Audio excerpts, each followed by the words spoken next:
নিখাদ সোনা বলতে যেটা বোঝায় তাকেই আমরা এখন পেয়ে গেছি আমাদের সঙ্গে। আমরা পেয়ে গেছি সোনার मेয়ে निखात जरीन के। निखात, बहुत बहुत स्वागत है संवाद प्रतिदिन .in में आपका। Thank you. होपफुली आप अच्छे हैं, अभी ठीक है हाँ, तबीयत? बिंदास। हाँ, तो आप जब मिले हैं तो ऑब्वियसली पेरिस ओलंपिक का तो बात आएगा ही। हम लोग बहुत सारा एक्सपेक्टेशन लेके बैठे हुए थे आपको देखने के लिए। पूरा इंडिया बैठा हुआ था देखने के लिए। वो एक प्रेशर आपके ऊपर अलग से था या फिर आप पूरा एकदम फोकस कर रहे थे कि मुझे अच्छा करना है, मुझे मेडल लाना है क्योंकि ये मेरा ड्रीम है? तो दोनों प्रेशर एक साथ में कहीं कुछ, मतलब ये प्रेशर के लिए कुछ हुआ? नहीं नहीं, नॉट एट ऑल। प्रेशर मेरे लिए इतना मैटर नहीं करता है, बिकॉज जब मैं एक बार रिंग में उतरती हूँ तो मैं सब कुछ जो मेरा बैकग्राउंड नॉइज़ होता है, डिस्टर्बेंस होता है, उसको मैं बाहर ही रख देती हूँ। रिंग में बस फोकस माइंडसेट से जाती हूँ कि अपना बेस्ट देना है और ये बाउट जीतना है। तो जैसे कि मैंने कहा कि पेरिस में एसी नहीं था, फ़ैन नहीं था, तो उसकी वजह से एक तो मैं वेट तोड़ रही थी और वहाँ इतनी गर्मी थी कि जब आप खाली पेट होते हो तो नींद नहीं आती है। तो रात भर मुझे नींद नहीं आई। अब जब आप रात भर सोते नहीं हो और 11 बजे आपको एकदम फुल फ्लेज एनर्जी वाले जोन में आना है, तो आपकी बॉडी आपका उतना साथ नहीं देती है जितना आप नॉर्मल डेज में आप रहते हो खाते पीते। तो वो है, ऊपर से that boxer from China was also very good. She is a world champion, Asian games champion, and और लाइक मैंने अपनी तरफ से पूरे अपनी कोशिश की है। It was not my day, I would say. Maybe it was not written in my destiny, because draw भी ऐसे आया था कि मैंने कभी सोचा नहीं था कि उसको मैं प्री क्वार्टर फाइनल में ही मिलूँगी। बुरा ये बात का लगता है मुझे कि मैं जिसको एक बार नहीं 2 बार हराई हूँ, उनका मेडल आया है मेरी वेट कैटेगरी में। क्योंकि पूल का भी फ़र्क पड़ जाता है जब ड्रॉज आते ना। मैं दूसरे पूल में हूँ, मेरा पूल टफ था, दूसरे जो बॉक्सेस हैं उनका पूल इजी आया, तो वो क्या है, इजी बॉक्सेस को फेस ऑफ करके वो लोग फाइनल सेमीफाइनल तक पहुँच गए थे। बट मेरा स्टार्टिंग में ही फाइनल जैसा हो गया था। तो उसकी वजह से मैं जल्दी बाहर हो गई और उसकी मतलब तो मेरे को खाली हाथ आना पड़ा। It was very heartbreaking मेरे लिए। बहुत मतलब दुख की बात थी कि मैं जो सबसे ज़्यादा ऑब्वियसली लोगों का, पूरा इंडिया का मतलब एक्सपेक्टेशंस थे मेरे से सबसे ज़्यादा। तो लाइक आई नो ना, एवरीडे इंडिया ने तो नहीं देखा मुझे मेहनत करते हुए। जो मेरे अंदर है वो इंडिया ने, लोगों ने तो नहीं देखा, वो मैंने देखा है। मुझे पता है, वो मेरे ऊपर वाले को पता है कि मैं कितने शिद्दत से चाहती थी कि इंडिया के लिए मैं ओलंपिक में मेडल जीतूं। बट वो हो नहीं पाया, किस्मत ख़राब थी, मे भी किस्मत में लिखा नहीं था वो। तो बट ठीक है, वो इतना मैं उस चीज़ को मैंने मतलब अपने आप पे हावी होने नहीं दिया। बिकॉज बोलते हैं ना कि जो भी होता है अच्छे के लिए होता है। ऊपर वाले ने कुछ बेहतर लिखा होगा आपके लाइफ में, may be this is not the end.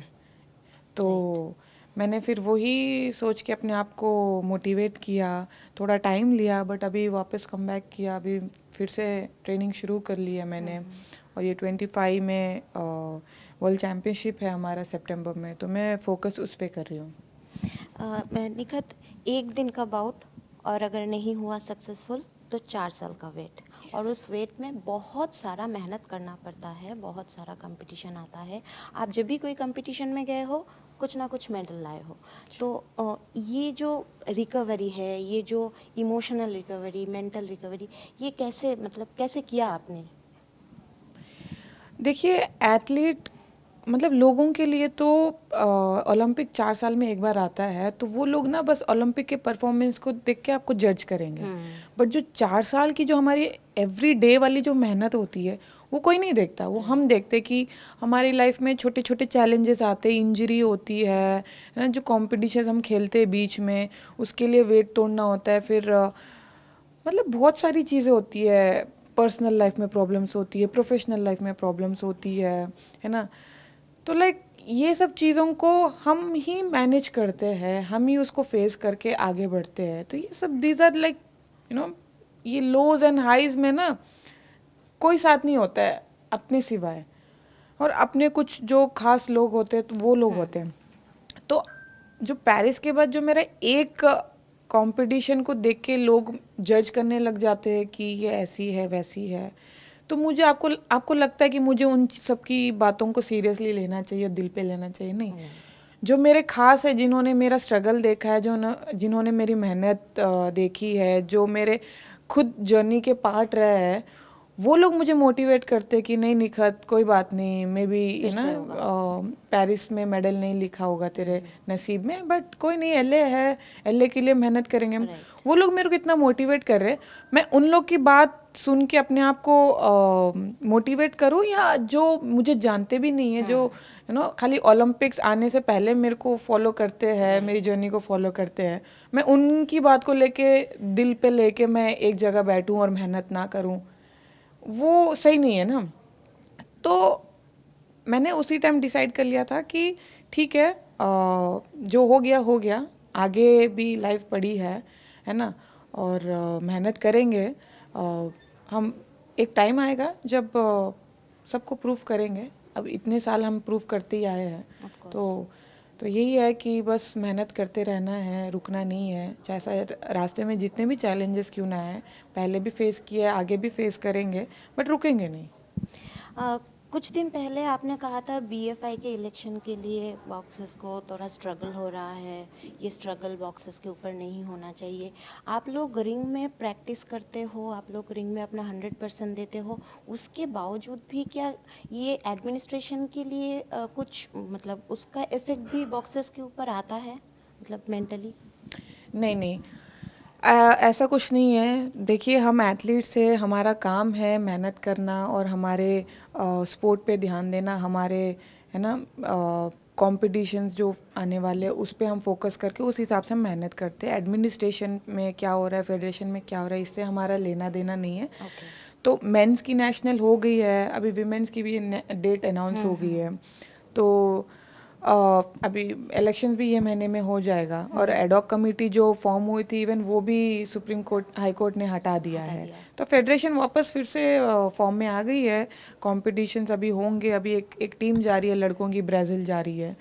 तो लाइक फेडरेशन तो अपना काम कर रही है, और हमें एज एन एथलीट हमें भी अपना काम करना चाहिए, मेहनत कर रहे हैं, और जो मैं कर रही हूँ अभी, तो वो तो होते रहेंगे, बट यही है कि एक एथलीट होने के नाते कि हमें जितने कॉम्पिटिशन्स मिलेंगे, जितना एक्सपोजर मिलेगा, उतना मतलब हमारे लिए बेनिफिट होगा। हाँ, एडमिनिस्ट्रेशन से भी तो सपोर्ट मिलना ज़रूरी है, वो सब वो मिल रहा है हमें, पूरी तरीके से मिल रहा है फेडरेशन से। I am still in touch with federation, मतलब मैं बताती हूँ कि ऐसे मेरी इतनी ट्रेनिंग चल रही है और मेरे को ये कंपटीशन के लिए तैयारी करे, we are still in touch, हम प्लान बनाते हैं। फेडरेशन के साथ ही मीटिंग होके मेरा प्लान किया था कि हम एएसआई में ट्रेनिंग करेंगे, तो ये सब लाइक टॉप्स है, फेडरेशन है, साई है, we are all on the same page, तो ऐसा कोई इशू नहीं है। ओके।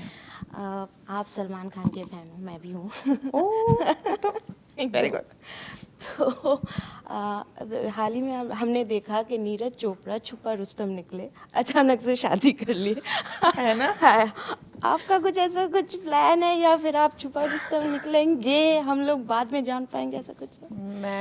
मैं ऐसे नहीं हूँ। मैं जिस दिन अगर मेरी लाइफ में कोई होगा ना, मैं तो गांव में ढिंडोरा पीटूंगी कि देखो है मेरी लाइफ में। ऐसा कुछ नहीं है, मैं तो सबको हर जगह बोलते फिरती, कोई मेरे को अप्रोच नहीं करता है। अब इतना मुंहफट होना भी क्या है, मतलब हर जगह बोलते रहते हम सिंगल सिंगल, अगर होता तो मैं क्यों इतना सिंगल सिंगल, मेरे बंदे को प्रॉब्लम नहीं होती कि मैं तो तेरी लाइफ में हूँ, तू हर जगह क्यों बोलते फिर ये सिंगल है। अच्छा, उसने ये थोड़ी बोला कि वो नहीं। सिंगल है, वो प्राइवेट रखा। देखिए, अब सबके अपने अपने तरीके होते हैं, तो मेरी लाइफ में कोई नहीं है अभी। मेरा बस फोकस मेरे बॉक्सिंग गेम पे ही है, मेरी फैमिली के ऊपर है, तो फिलहाल तो इसी पे ही है। एक लास्ट सवाल, रिंग में अब आप बॉक्सिंग करते हो, हम देखते हैं, रिंग के बाहर कभी ऐसा सिचुएशन आया है कि एक पंच मरना पड़ा, ऐसा कुछ? नहीं, ऐसा नहीं है। रिंग के अंदर मैं बहुत एग्रेसिव हूँ, नो डाउट, क्योंकि अगर आप एग्रेसिव नहीं होगे तो आगे वाला एग्रेसिव हो जाएगा और आपको मारेगा, तो रिंग में तो आपको एग्रेसिव होना ही पड़ेगा। But when I am outside the ring, I am a totally different person. Okay, ठीक है, मैं बहुत हंसमुख हूँ, बहुत बात करते रहती हूँ, बहुत मस्ती मतलब करती ऐसा हूँ, कोई लाइक चिल सिचुएशन नहीं पर्सन। आया है? हाँ, ऐसा कोई सिचुएशन आया नहीं है कि ऐसा कुछ नहीं हो? नहीं, ऐसा कहीं आया नहीं है। आया मतलब ऊपर से आएगा तो उसके लिए प्रॉब्लमेटिक हो जाएगा, बिकॉज एक तो मैं बॉक्सर, ऊपर से मैं पुलिस में हूँ, राइट, है ना, हाँ। मैं तेलंगाना में डीएसपी हूँ, तो उसके लिए प्रॉब्लमेटिक हो जाएगा वो। अगर मैं मारूंगी तो जाएगा तो पुलिस स्टेशन ही तो कार्रवाई तो मुझे ही करनी होगी, तो वो है। बट ऐसा कभी फेस नहीं हुआ, क्योंकि कभी ऐसा मतलब मैं अकेली गई नहीं हूँ एक्चुअली। मैं बाहर इतना घूमती नहीं हूँ, टाइम ही नहीं मिलता मैं घूमने के लिए। घूमती हूँ तो टीम के साथ या दोस्तों के साथ, खाने के लिए जाते हैं हम लोग बाहर, या मूवी देखने के लिए जाते हैं, ऐसे ही है। बाकी कभी ऐसे फेस नहीं किया। Thank you so much for talking to Thank us. you. আমরা কথা বলে নিলাম নিখাত জরিনের সঙ্গে। এরকম আরও অন্যান্য খবরের জন্য চোখ রাখুন সংবাদ প্রতিদিন .in-এ। ক্যামেরায় রতিন এবং শুভজিতের সঙ্গে সুলায়া। নমস্কার।